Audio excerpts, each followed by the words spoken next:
Hello and welcome back to Calculus 3. We're continuing our exploration on chapter 11. We are talking about length of curves. Now this is direct continuation of what you learned in Calc 2 with length of curves. You know that if you have a function f of x, you can compute the length of that wavy line on the using the formula L equals integral a to b square root of 1 plus f prime of x squared dx. So that was the formula which we used in Calc 2 to figure out the length of the curve.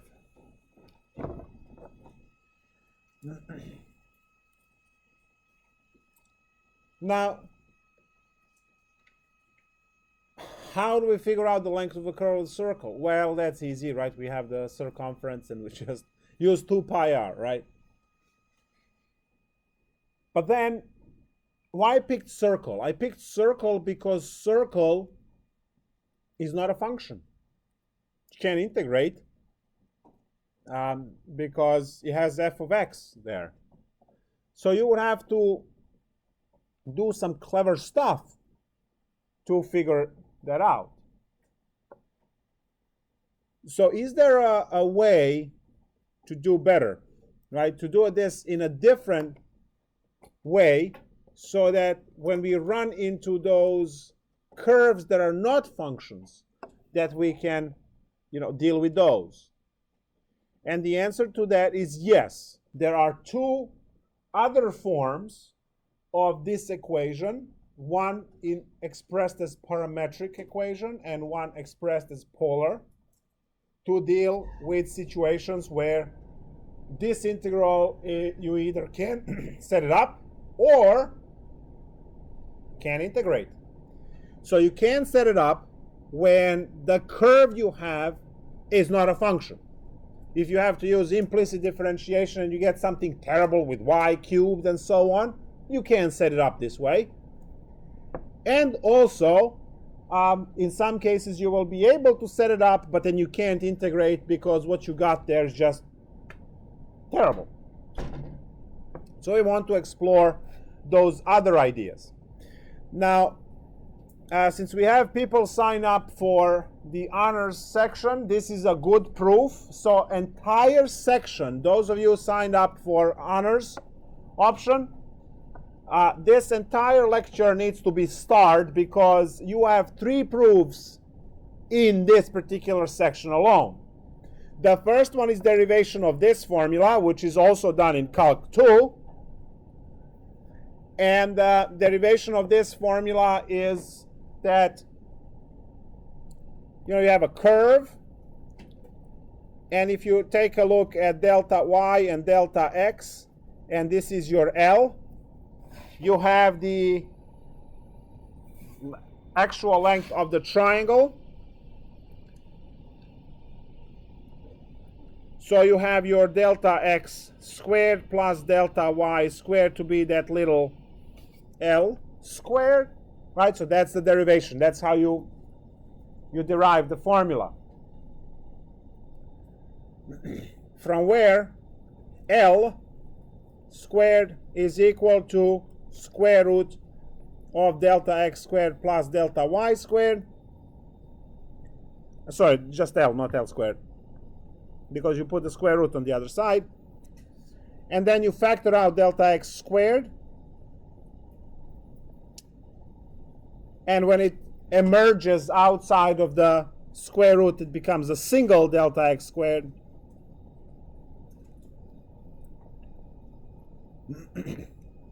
And then you see how this becomes your dx, this becomes your f prime of x, and you have the formula. So you can fill in the details.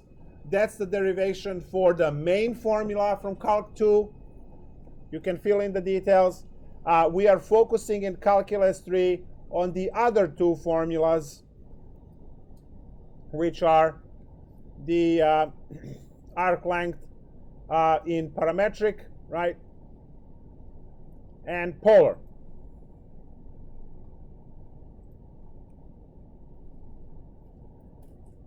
So now,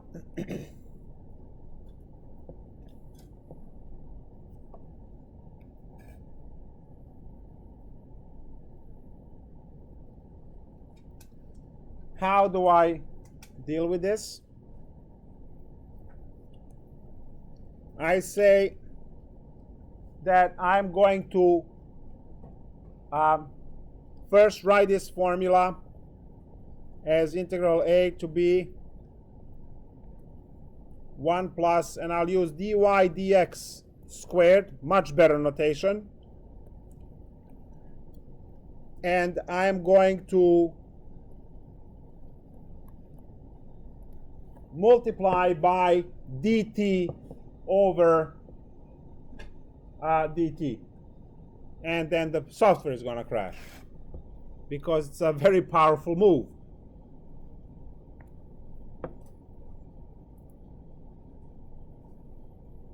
Luckily, it's a Microsoft product, so I just get to restart.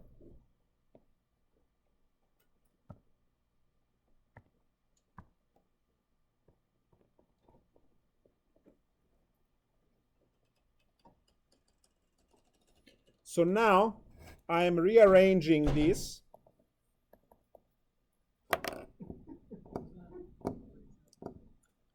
I'm rearranging this, that's what I said. Nothing to worry about. This happens only 16 times and then it stops. The computer stops or the crashing stops? The world stops because it all loses the meaning. All right. Apparently, well, it's not actually, but we'll try it. Multiplying by dt over dt is very powerful, you know. Yeah. Try writing it. Try writing it in a different color. Try apple. Try apple. I don't think apple. Yeah, I don't think apple.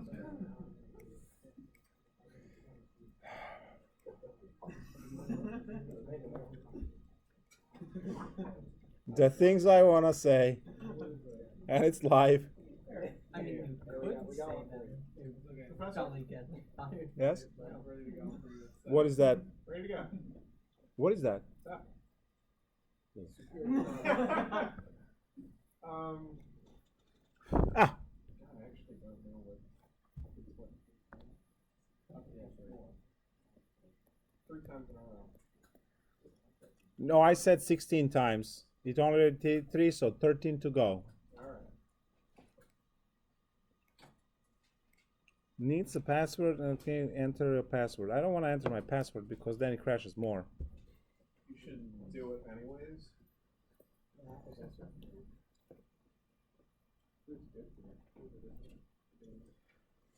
All right, let's try one more time. Actually, I think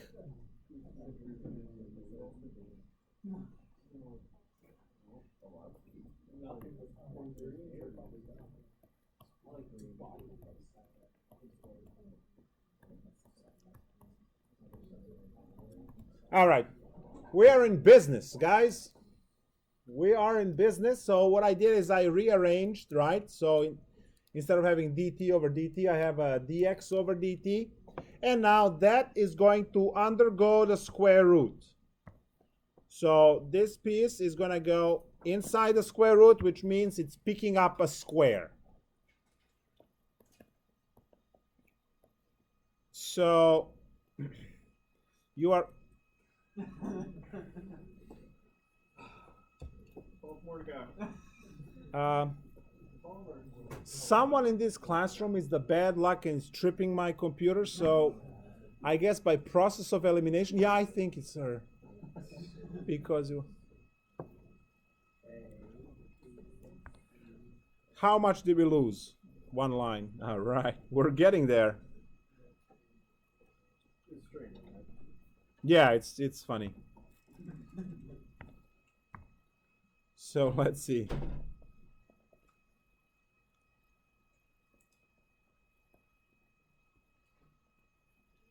Now you can start bets and things, like how frequently it's gonna crash. Get out. dt. Now we distribute.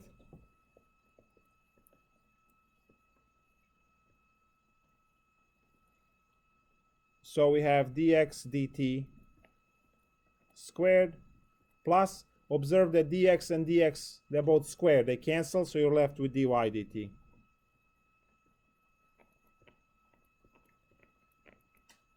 See how awesome this is? Is there a way to prove that geometrically like you did with the 3D one?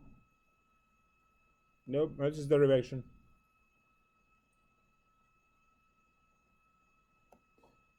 Because the dimensions are separate, right?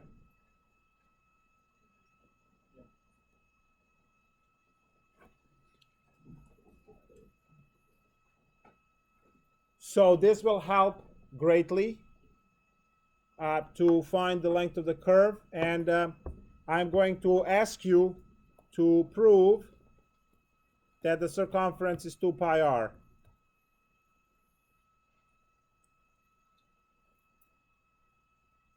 Can you just scroll up online? Or, yeah. Just okay, where's that down? Yeah, there. So prove the formula. Now Greeks know this for like thousands of years, but let's see what we can do now. Maybe you can disprove them. So use this equation to prove circumference of the circle formula.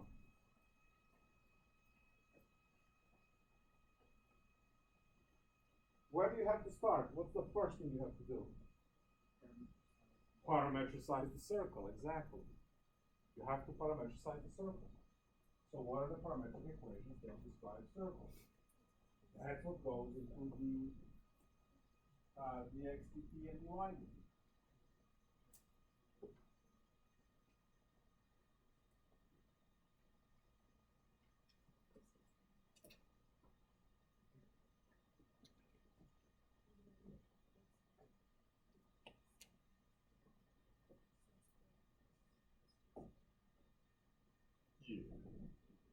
You can put like any, like not anything, You will use r as the radius. but like for the parameters of parametrization, like we can do.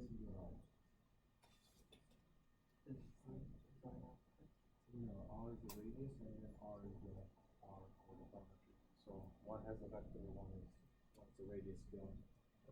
So there's R with the arrow and R without the arrow.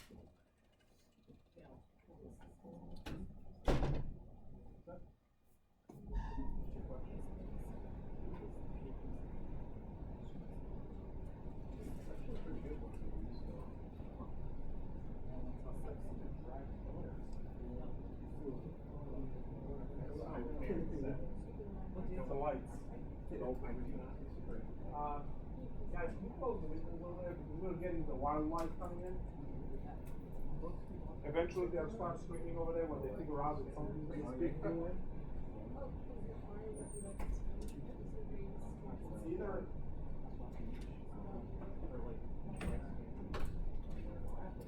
a bat or a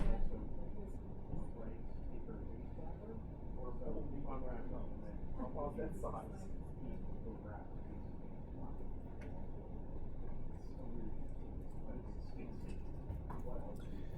So many problems in this course called Calc3 will start with you considering the geometry of the path that you have and realizing that you have to parametricize. So in our case, r cosine t, r sine t for just a general r radius. Now, this r in front of sine and cosine is the radius of the circle, and the r in front with the vector is the vector valued function. Too bad they're both r. Deal with that. So now the formula says that the circumference will be 0 to 2 pi, right? Because t for the circle will be from 0 to 2 pi to get one full revolution around the circle. Just look at the clock, right? Go around. And we are going to have the square root of, now the first one is your x of t, and the second one is your y of t, so you will be differentiating those and squaring them. So r is a constant, so you have negative r sine t everything squared, plus r cosine t everything squared, dt, integral 0 to 2 pi, square root of r squared sine squared t plus r squared cosine squared t dt. R squared is going to be factored out, and it becomes r, and you can kick that r all the way in front of the integral, because r is a constant and you are differentiating in respect to t. Now the remaining stuff in the root is sine squared plus cosine squared, which is 1. Square root of 1 is 1. So you're just integrating dt.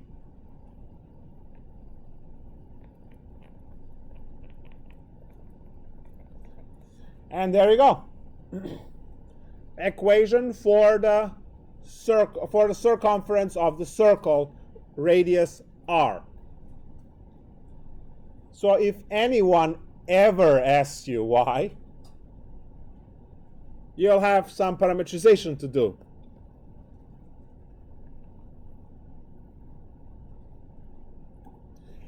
Now, the coolest part is that we can extend this to any dimension we want. Now in Calc 3 we only need a 3D. So your length of the 3D curve that does whatever curving in space is going to be a to b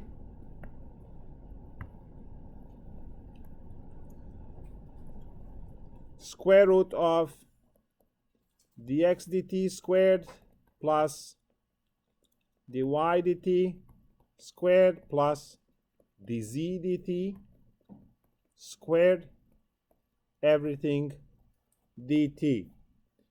T is between A and B. That is your 3D boss equation for length of the curve. And I hope that you see that the program crashed again. This is a sign that we should go home. But we still have two concepts, yes. So, I don't know, let's say there's like a fourth dimension, I don't know, like W or something. There is fourth. Yeah, okay. Would it be dx over dt squared? Would it You just keep adding them, yes. Right, okay.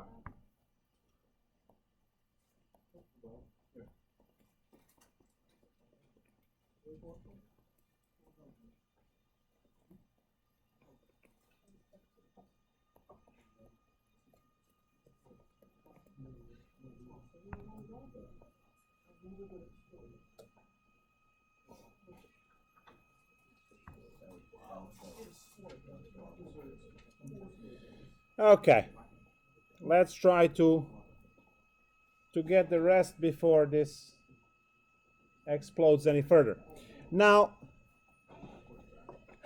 for some of you, it's quickly apparent that the entire square root there is like a speed, right? Because don't you have for speed that it's magnitude of r prime? Aren't these r prime derivatives? All of them r prime? So this formula can be written easier as length is just integral of absolute value of r. This is the vector form of that formula. We just compressed it into everything because all of this here is that. I'm sorry? Yeah. R prime. Oh, you mean because R you can't see the prime. Yeah. There's the prime. Yes, there's the prime there. Cool.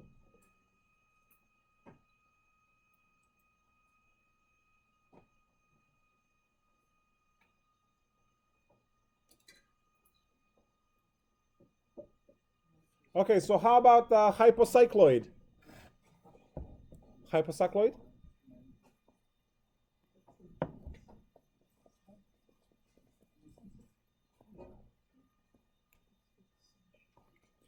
It looks like this. Wing, wing, wing, wing.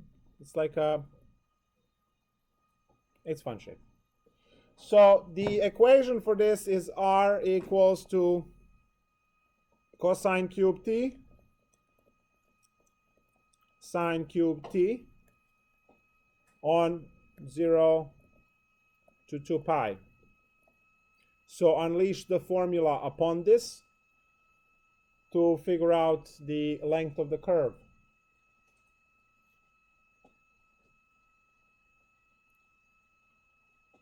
Now this is clearly 2D, so you will not be using dz dt part.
Okay, so we have the length of the curve, again 0 to 2 pi, and we have now the derivatives here.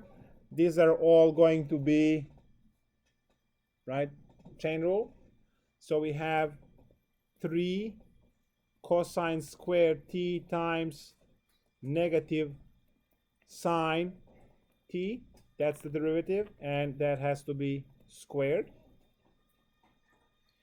plus 3 sine squared t times cosine t, everything squared dt. So now we're going to have all of these exponents show.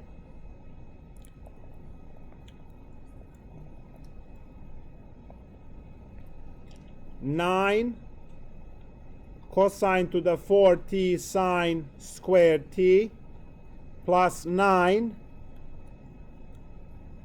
sine to the 4t cosine squared t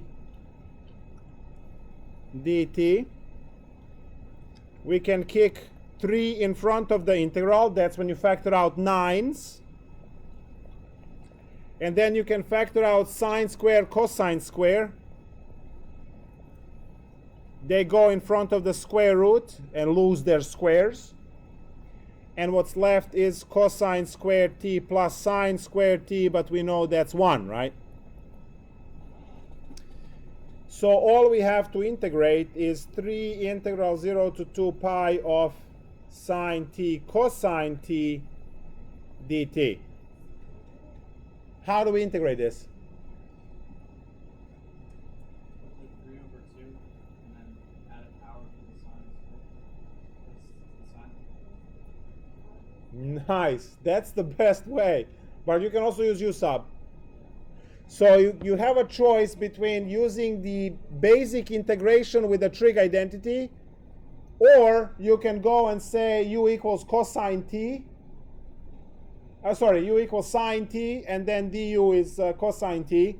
So you can say u equals sine t, du equal cosine t dt, and immediately solve the problem. So that would be 3 integral of, so now u du, and you would get u squared, so 3u squared over 2, which further is equal to 3/2 of sine squared t, right?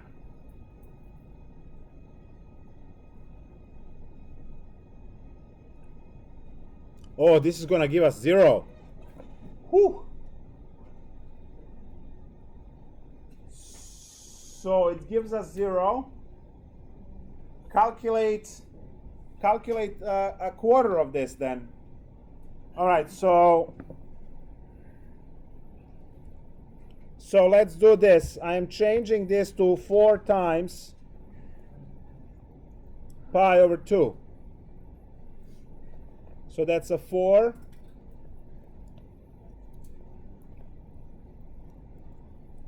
And now this becomes 12.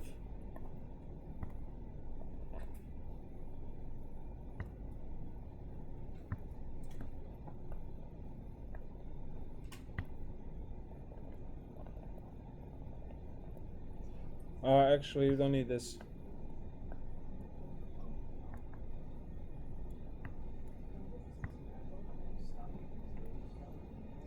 And now it becomes 12.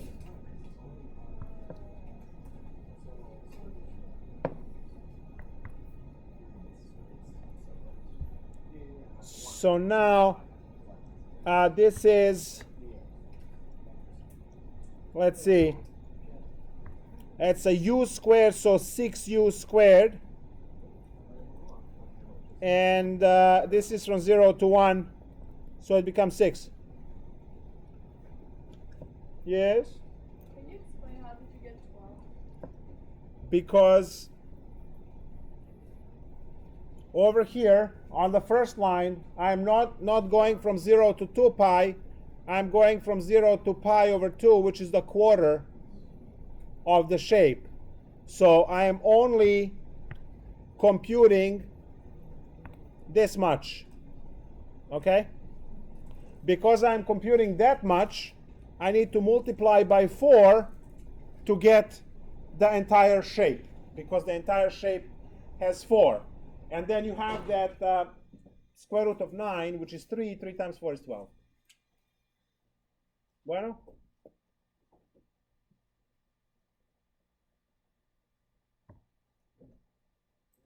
You remember when we calculated the area of the 4 petals of the flower, and we calculated 1 times 4? That's the same thing. I'm computing just a quarter of the shape, and then times 4 to get all 4 parts. So that's the red 4. And then when the 9 is factored in the last step you see on the screen now, when you factor out 9 and goes out of square root, it becomes 3. 3 times 4 is 12. And that 12 is carried down. So eventually we get 6. So the length of that curve is 6. Yes? But what if, like, you initially said that we're calculating from 0 to 5 or 2, like, how would you know to multiply that before? No, because the shape is given, the problem is given as 0 to 2 pi, because that generates the entire shape. And when we got to the end, we saw that we get 0 to 2 pi for sine, that gives us 0 and 0. So you can't compute. So because it gave us 0, we know that we have to cut it. So we try pi over 2. That gives us a nice value, so times 4, because pi over 2 is a quarter of the full, right? Why did your limit change at the end? What? It went from 0 to pi over 2 to 0 to 1. Yes. Why? You sub.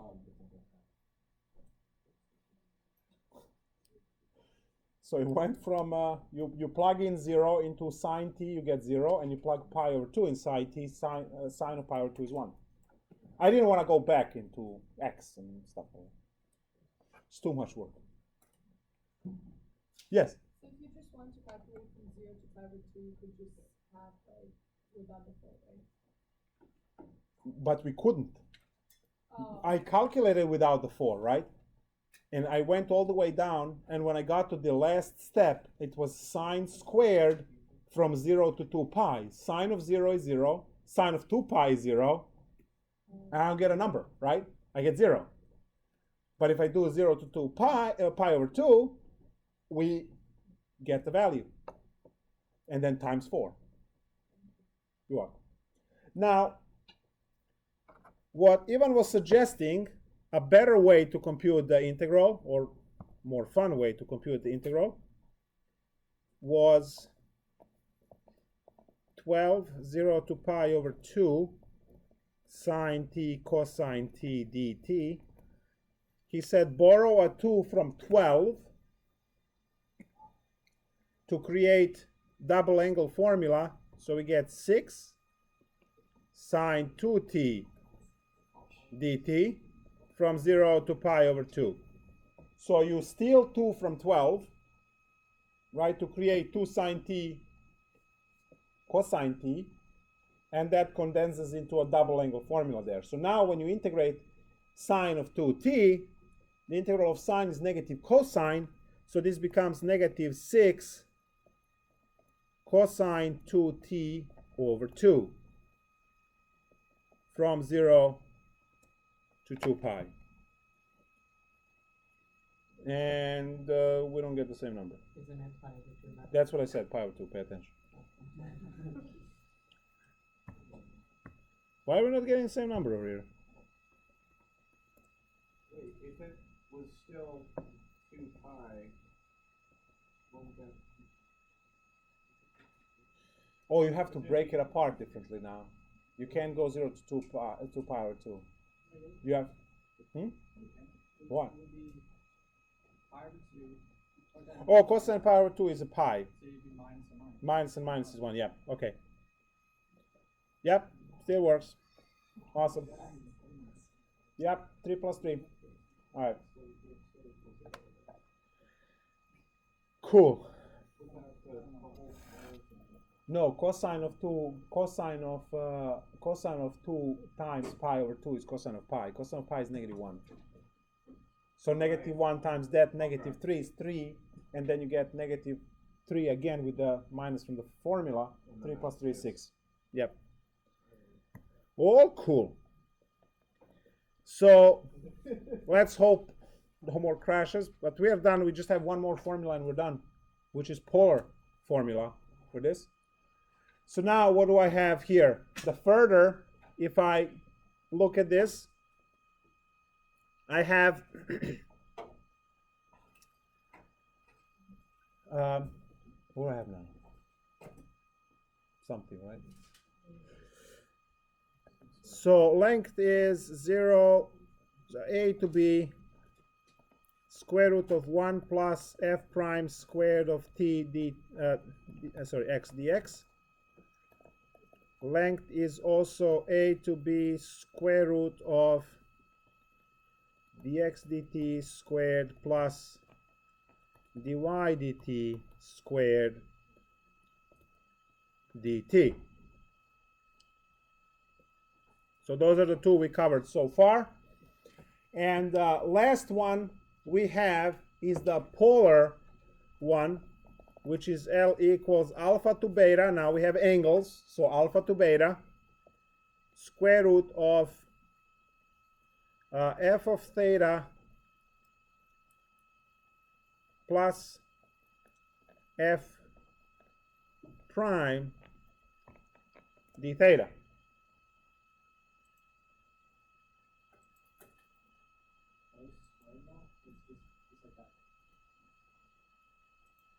Trying to, no, they are squared. So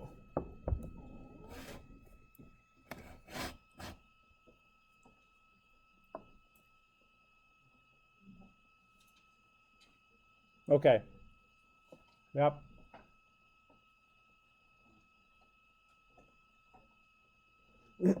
Now the derivation for this is, so to get from here to here, we know that x is equal to r cosine theta and y is equal to r sine theta, and we also know that r is f of theta, so it's a function.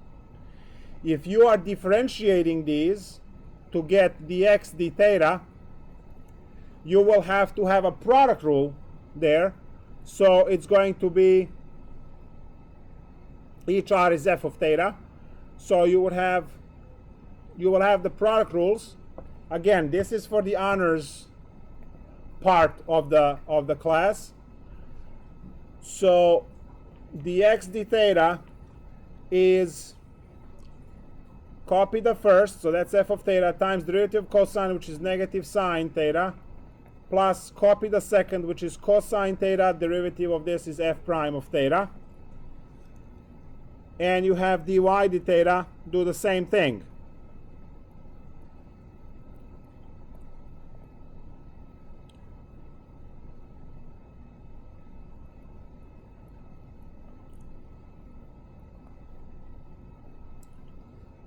So all you need to do now is to write the length of the curve, integral a to b, square root of, and you have dx d theta, because you can call your parameter t or theta, doesn't matter.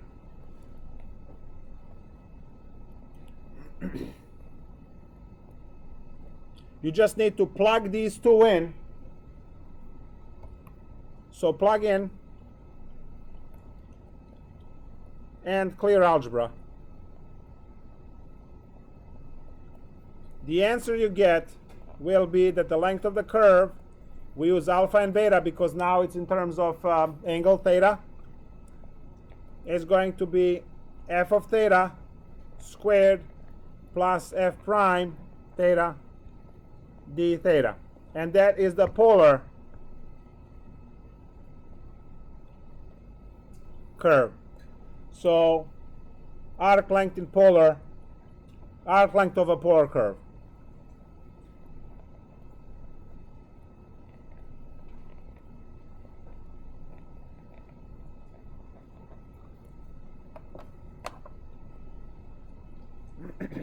All of these problems are, you have the equation, you have r, you just plug in, right? That's all it is. Let's do one example from homework for this, and then bounce.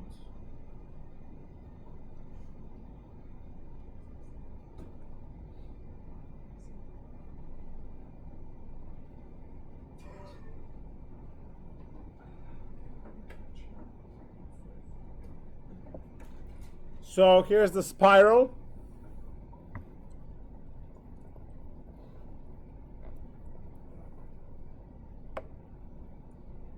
R equals e to the theta.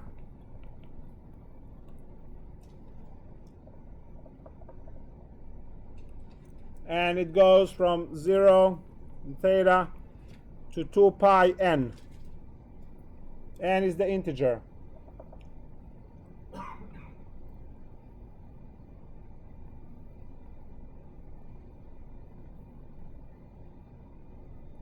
E or is that 2? E or a 2. No, the I am.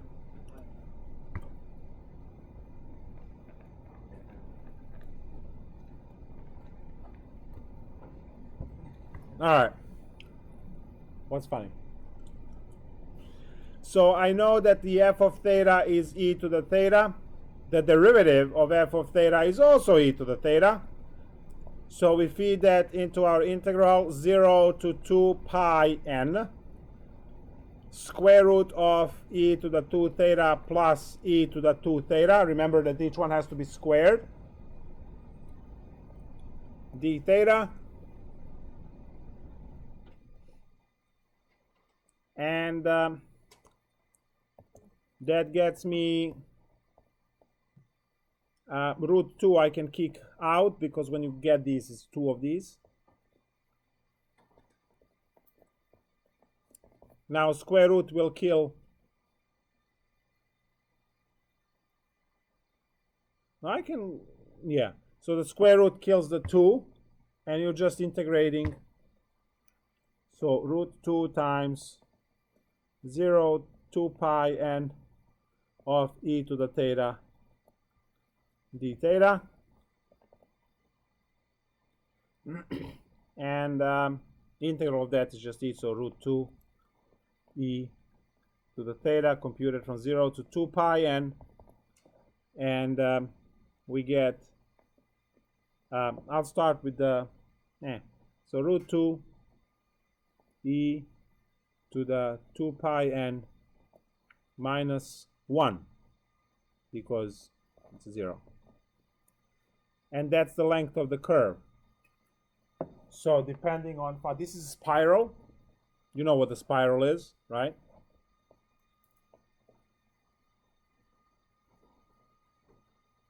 So depending on how many windings you have, that's the n that measures. Yes? How did you get 2 theta? The square from the formula. F is e to the theta, and you square it, it's, right, multiplies exponents. And then when you just said take out this, how did you take out this for 2 out there? Because these are the, when you add them, it's 2 e to the 2 theta. Oh, I just break it apart, yeah. Constant. All right. Okay, so the homework for chapter 11 should be open. Your quizzes start tomorrow 6 a.m. 7 quizzes, 7 days. Make sure you do all of that stuff. Try the text. Let me just say bye to these guys. Bye, guys.